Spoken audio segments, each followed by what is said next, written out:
What is up, everybody? We're on day 106 of our Bible in a Year series. We are in Second Kings today, our second day in Second Kings, reading through chapters 4 through 6. And we will jump straight into it because we do have a little bit of a lengthier chapter here at the beginning. Okay, Second Kings chapter 4. One of the wives of the sons of the prophets cried out to Elisha, "Your servant, my husband, has died. You know that your servant feared the Lord. Now the creditor is coming to take my 2 children as his slaves." Elisha asked her, "What can I do for you? Tell me, what do you have in the house?"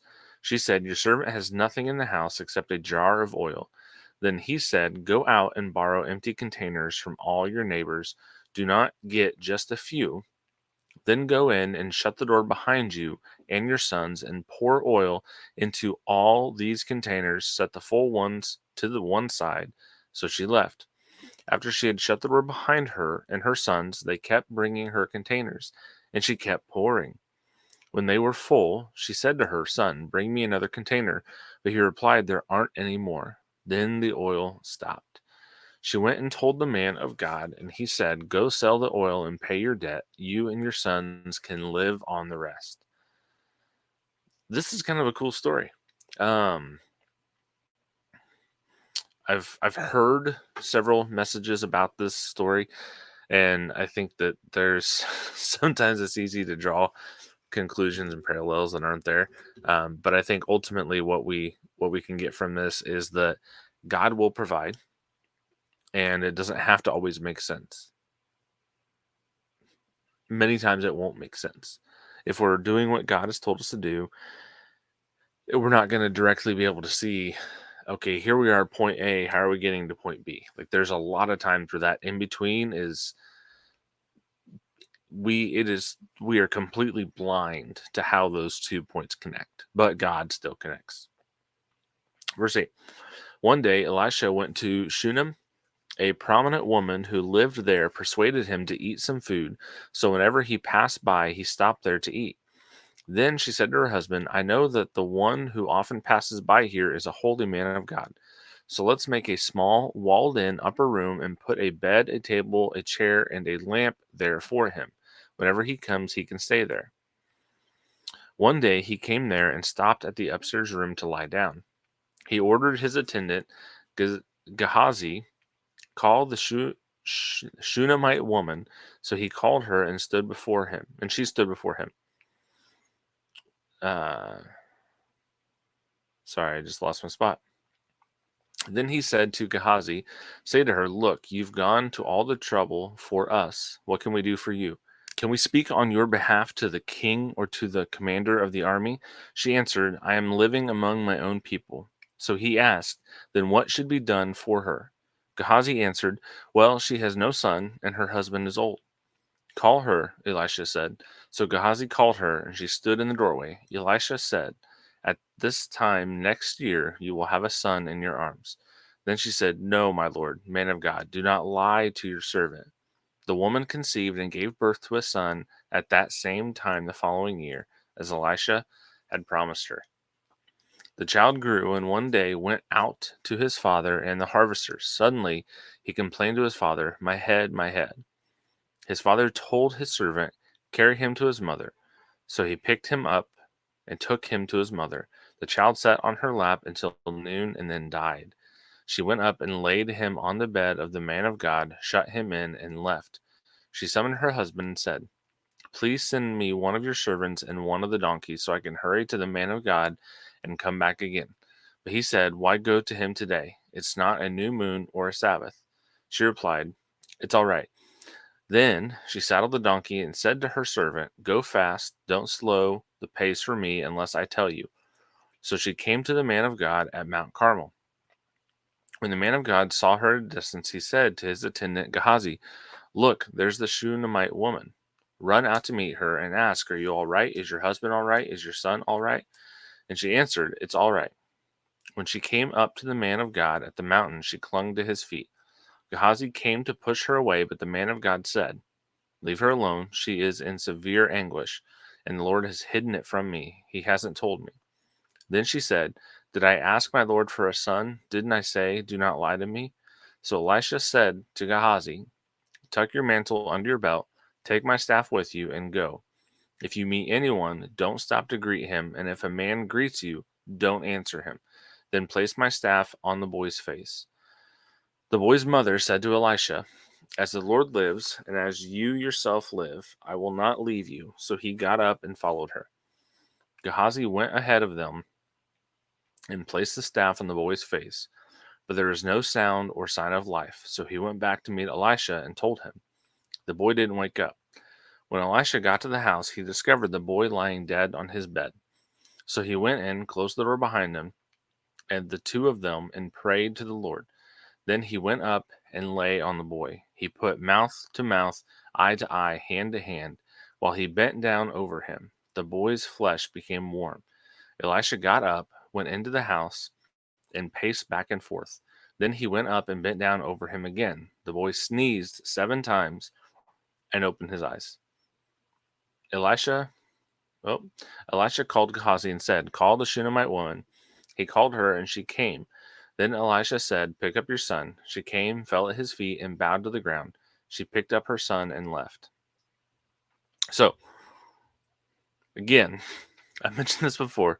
This is not a prescription for something that you have to do. This is simply telling a story of something that happened, right? I tend to believe that for whatever reason, Elisha in the situation felt the leading of the Holy Spirit, felt, hey, you need to do this. So he listened and it happened. This does not mean that if someone dies, you can lay on them, mouth to mouth, eye to eye, hand to hand, and they're going to come back to life. There's some people hearing this may hear me say that and say, oh, well, obviously, you would be surprised at some of the things that are taught in some churches.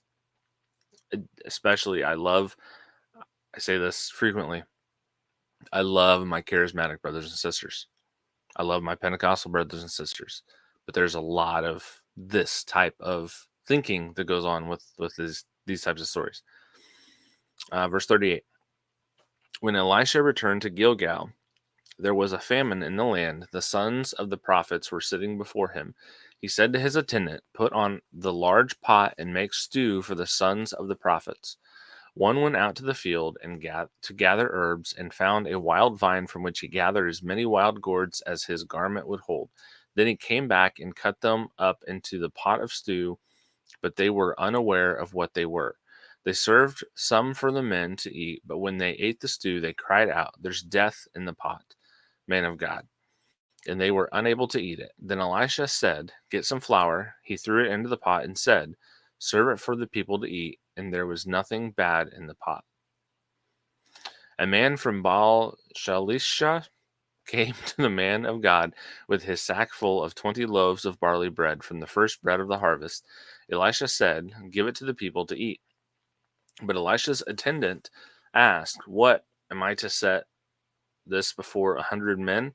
Give it to the people to eat," Elisha said, "for this is what the Lord says. They will eat and they will have some left over." So he set it before them, and as the Lord had promised, they ate and had some left over. Chapter 5. Naaman, that's, uh, so I crack myself up sometimes. Just thinking of a terrible, terrible dad joke. Um, Sorry, I'll continue. I won't. I will spare you. Um, Naaman, commander of the army for the king of Aram, was a man important to his master and highly regarded, because through him the Lord had given victory to Aram. The man was a valiant warrior, but he had a skin disease. Aram had gone on raids and brought back from the land of Israel a young girl who served Naaman's wife. She said to her mistress, "If only my master were with the prophet who is in Samaria, he would cure him of his skin disease." So Naaman went and told his master what the girl from the land of Israel had said. Therefore, the king of Aram said, "Go, and I will send a letter with you to the king of Israel." So he went and took with him 750 pounds of silver, 150 pounds of gold, and 10 sets of clothing. He brought the letter to the king of Israel, and it read, "When this letter comes to you, note that I have sent you my servant Naaman for you to cure him of his skin disease."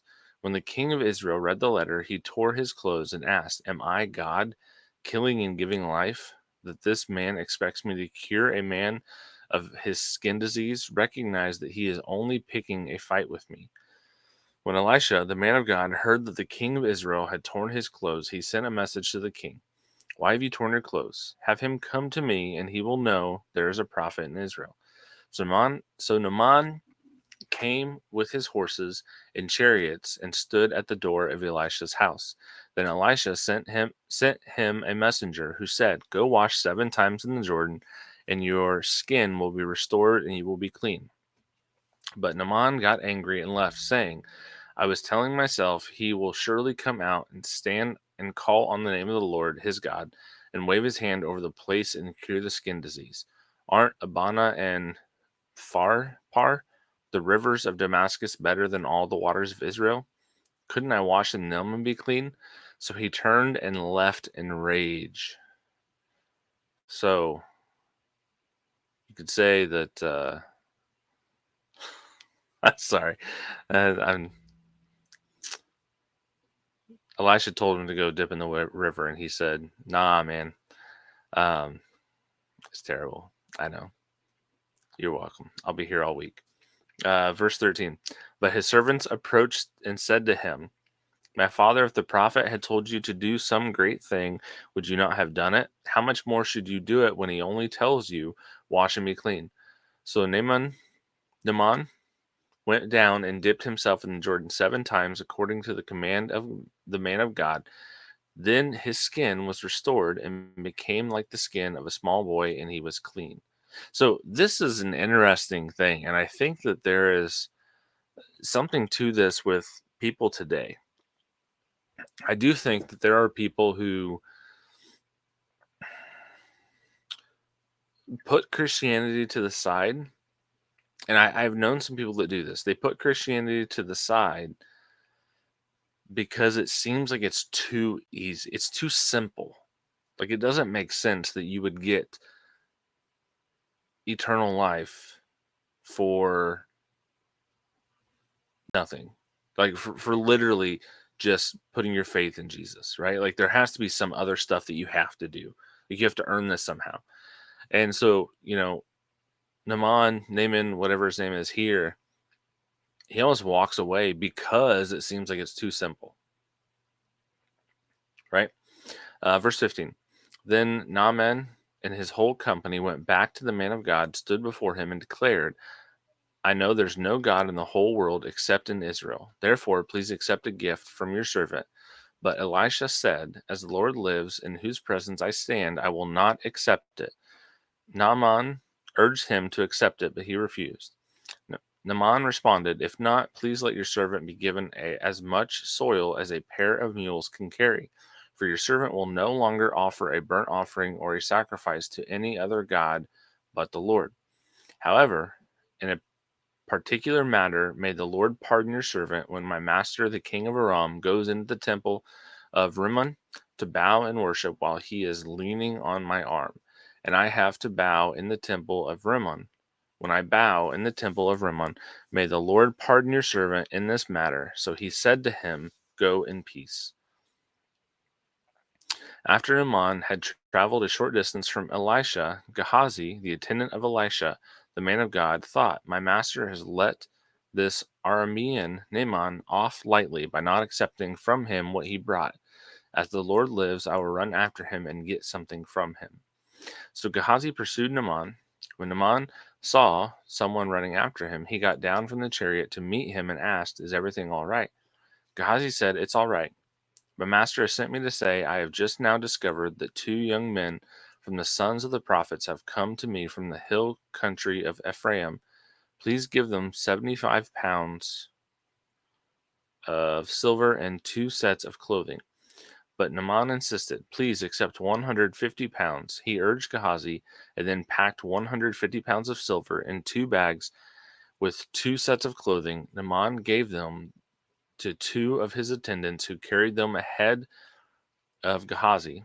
When Gehazi came to the hill, he took the gifts from them and deposited them in the house.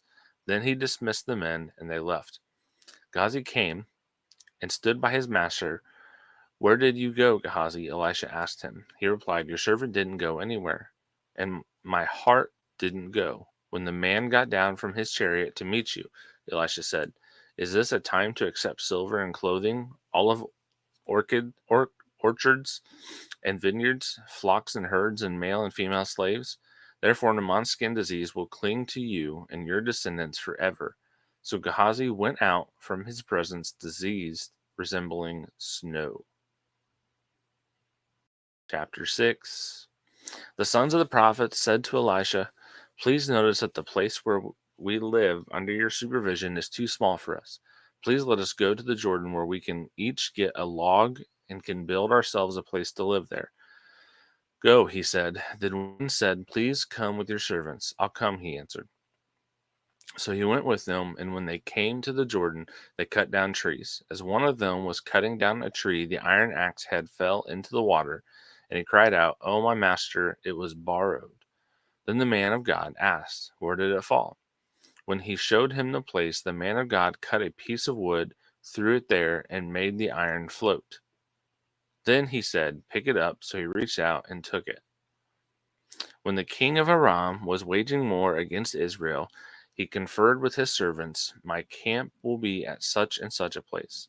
But the man of God sent word to the king of Israel, "Be careful passing by this place, for the Arameans are going down there." Consequently, the king of Israel sent word to the place the man of God had told him about.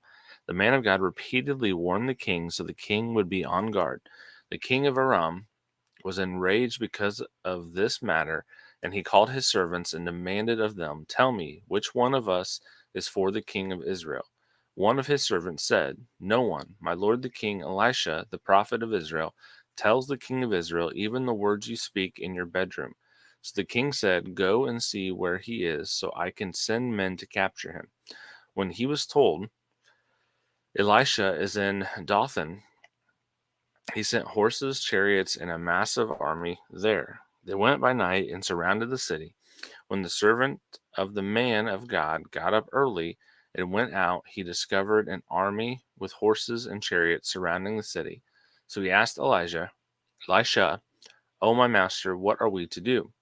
Elisha said, "Don't be afraid, for those who are with us outnumber those who are with them."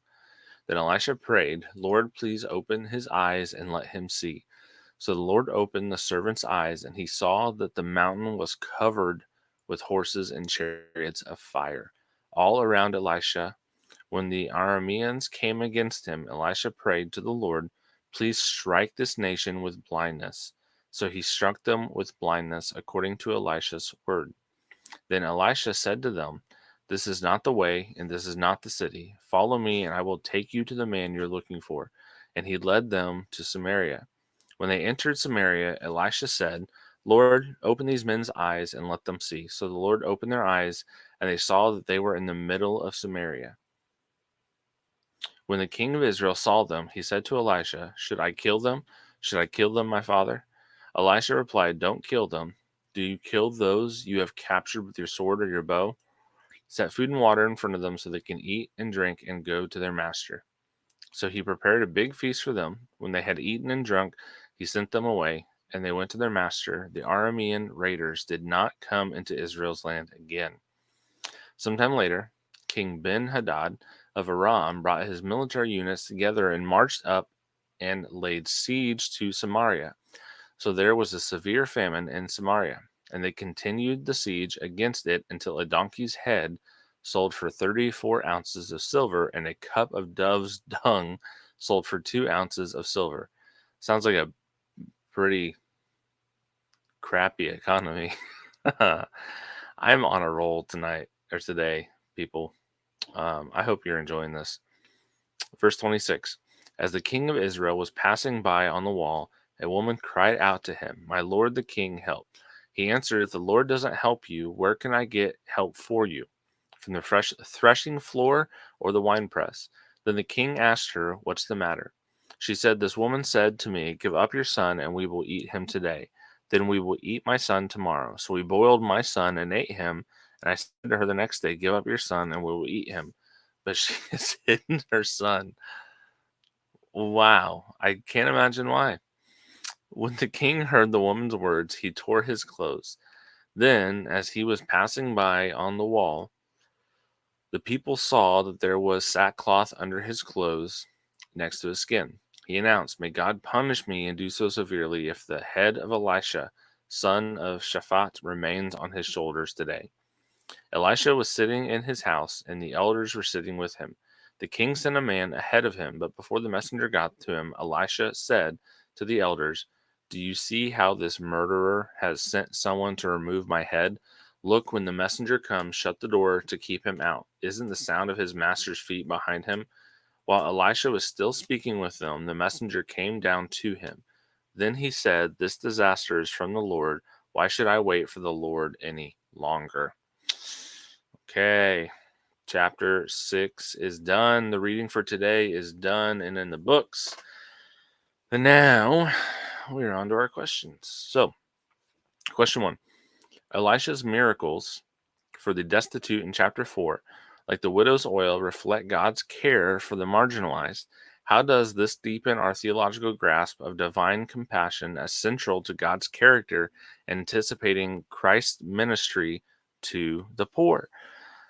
So this is something that I do think um, a certain sect of Christians maybe don't get right very often. Um, that being said, statistically speaking, Christians do more charity work than like for pretty much anybody. Um, but I do think that there is what is it? James, I think James 1 says that true religion, undefiled religion, is to visit orphans and widows, right? I think this also ties into what we see in First Corinthians, I believe. Um, Paul, when he writes, he's to the weak I've become weak so that I can win the weak, and he goes over this a couple times. So, and he sums it up that I've become all things to all men, so that by all possible means some might be saved. Meeting people's needs, meeting their physical needs. Yes, I would agree that is not nearly as important as their spiritual needs, but many times meeting someone's physical need gives you a door to meet their spiritual needs, to introduce them to the creator of the universe that they can have a relationship with, that can save them from the consequences of their sin. Um, this is a central point of Christianity. This is why Christians overwhelmingly do charity work more than really any other people group. Um, and like I said, it's not close, like remotely close. Question 2: Naaman's healing in chapter 5 requires humble obedience to to a simple act. How might the story challenge us to reflect on the theological paradox that God's grace often comes through ordinary means, demanding faith over human pride? Um, so I was watching something recently today. It was actually a video from Mike Winger. It was a 10 questions, and he was talking about pride. And it's an interesting thing. Um, I think it's something that a lot of people struggle with. A lot of people don't realize. I've even in this, I've done it before.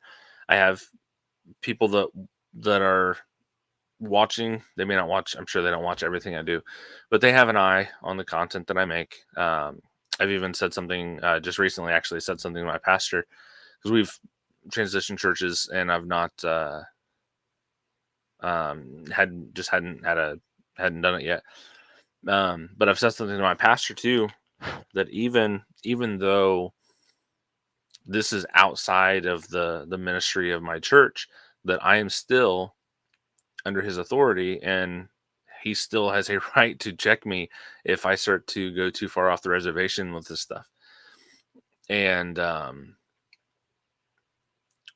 think with most major fallings away that we see with major pastors and mega churches and things like that, if we look at it, we can see that pride was one of the distinguishing factors that really played a role in the entire thing.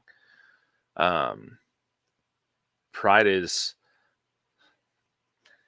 I mean, it's demonic, it's satanic, literally satanic, not in like a colloquial sense of the term or a cutesy way of saying it's just something I don't like or it's really bad. Like it is literally satanic, and it's something that I don't think is addressed enough in the church in the West. I don't think there's enough people that really try to check themselves and evaluate their own lives, myself included. There's some that there's stuff I've said. I was listening to Mike Winger's video um, yesterday. I think it was either today or yesterday. I don't remember. Everything runs together. But I was listening to his video, and there's things he said that I had to think about, and it kind of checked me. Um, I need to do better. There's times when I do well. There's times that I don't, and I need to do better on a regular basis with that. But I went off on a little tangent there. But this idea of pride, it can get in the way of the simplicity of the gospel, I think. And I talked a little bit about that when we were reading that there are people that maybe walk away from it because it seems too simple, and that is a pride thing. You're not you're not trusting God that this is it, that this is all you really need to do, and that's really bad. Question 3: Elisha's deliverance in Israel in chapter 6, blinding enemies yet sparing them, blends judgment and mercy. How does this invite us to wrestle with the theological tension between God's holiness and his redemptive desire for even his enemies? I think this goes to show God wants everyone to have relationship with him. His desire is that all man would be saved. Um, Now, obviously, it's a little different for us today because there's not quite the God's chosen nation, things like that. But we can often see ourselves as like the main character. I've noticed that too. That's something I have to check that um, for me myself.